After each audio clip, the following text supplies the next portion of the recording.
Salut tout le monde!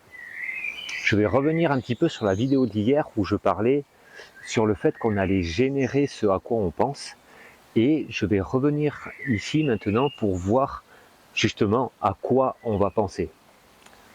C'est parti!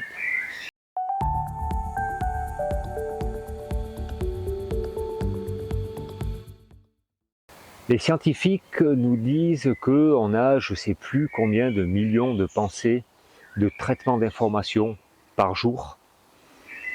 Je ne m'avancerai plus dans des chiffres parce que je ne me souviens pas, puis c'est quelque chose que j'ai déjà parlé ici, mais le cerveau va naturellement trier dans une journée les informations les plus importantes, parce que bien sûr on ne va pas se souvenir des millions d'informations qu'il a traitées.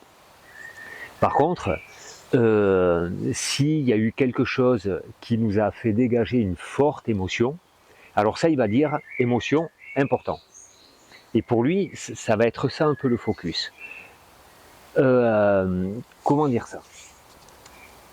Il y a une personne qui m'a klaxonné en voiture, ça m'a énervé, ça m'a dégagé une forte émotion.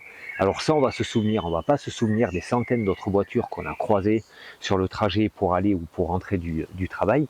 Mais par contre, cette personne-là qui nous a klaxonné, boum. Ensuite, si on revient un petit peu sur l'idée d'hier, dans le sens où on allait générer et en tout cas voir ce à quoi on pense le plus, alors on risque d'être accroché à des choses. Le mental va nous montrer un petit peu des choses en lien avec cette émotion de voilà où la personne on lui en veut et puis pourquoi il m'a klaxonné et puis en fait c'était lui qui était en tort et on va plutôt voir des actions comme ça. L'opposé de ça serait d'essayer d'accrocher où est l'abondance, qu'est-ce qui est beau, qu'est-ce qui est chouette, un maximum pour générer des émotions agréables, on va dire, en disant tiens, le paysage ce matin en partant bosser, waouh, boum, je vais m'accrocher à ça. Et c'est tellement super que tous les jours je prenne cette route parce que c'est tellement beau, c'est tellement super que je vois ce bâtiment-là tous les jours parce qu'il est beau. Et essayer de s'accrocher à ça pour générer des choses qui vont être plutôt dans des émotions agréables, on va dire. Il y avait un autre truc qui me venait en même temps que ça. Voilà. Quand on va avoir quelque chose de désagréable qui nous arrive, parce que ça va arriver, forcément. On va avoir une mauvaise nouvelle, on va avoir une personne avec une énergie désagréable en face de nous, on va être confronté à un problème à gérer un peu plus gros au boulot ou à la maison. On va se consacrer plus à se dire ok, j'ai ce problème-là, mais peut-être que le monde autour de moi ne s'écroule pas.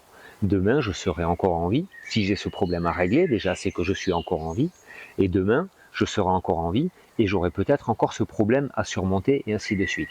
Si on vient vraiment se descendre dans l'énergie et vraiment se focaliser sur le problème, alors on est encore une fois en train de générer des pensées pas agréables. Et donc la vie va peut-être nous emmener encore vers ces pensées agréables. Alors que j'ai ce problème, j'ai une très mauvaise nouvelle, ça peut être ça peut être vraiment la nouvelle la pire qui puisse arriver, le décès d'un proche, le décès d'un très proche même. Mais il va falloir vivre cette émotion-là parce que ça va venir nous toucher, ça va venir toucher notre tristesse. Mais de quelle façon est-ce qu'on va toujours pouvoir alimenter, mais comment je vais surmonter ça? Parce qu'un jour, je vais forcément le surmonter. Qu'est-ce que je vais pouvoir mettre en place pour me dire qu'un jour, tout ça s'arrêtera? Ça va être ça qui va être très important. C'est un petit peu monter son leadership, en fait. Je suis au milieu d'une tempête, de quelle façon je vais me diriger et je vais continuer à mener ma barque parce que ma barque n'a pas coulé. Parce que même si la tempête est énorme autour de moi, ma barque n'a pas coulé. Et tant que je suis conscient que j'ai un problème, c'est que ma barque n'a pas coulé et qu'il va falloir continuer. C'est pour ça que ça va être important d'essayer de s'émerveiller des choses de tous les jours. avant qu'il y ait des gros problèmes, de s'imprégner un maximum de ces choses agréables, de voir toute l'abondance qu'on a autour de nous quand on est à table en famille, quand on voit un super paysage, quand on monte dans notre voiture qui démarre tous les matins, au lieu de focaliser juste sur le matin où elle ne va pas démarrer, ça va arriver peut-être une fois dans les 2 ans, 3 ans, ce matin-là elle est en panne et boum, tout un monde va s'écrouler. Non, tous les matins, ma bagnole a démarré, c'est super cool. Je suis content d'aller au boulot parce que peut-être même si mon boulot il n'est pas extraordinaire, j'ai quand même quelque chose qui me ramène des sous tous les mois, qui me permet d'avoir à manger, qui me permet d'avoir un loyer. Et si mon boulot il est vraiment pas super que ça, alors je suis peut-être encore en capacité de faire une formation, de changer de boulot, de voilà, et essayer de voir en fin de compte toute l'abondance qu'on a autour de nous. Ça va nous aider à pouvoir surmonter le jour où il y aura un problème, pour se guider dans notre leadership comme ça. Voilà, la petite pensée du jour. N'hésitez pas à me marquer ce qui vous parle si ça vous plaît. Et je vous dis à demain pour de nouvelles aventures. Ciao!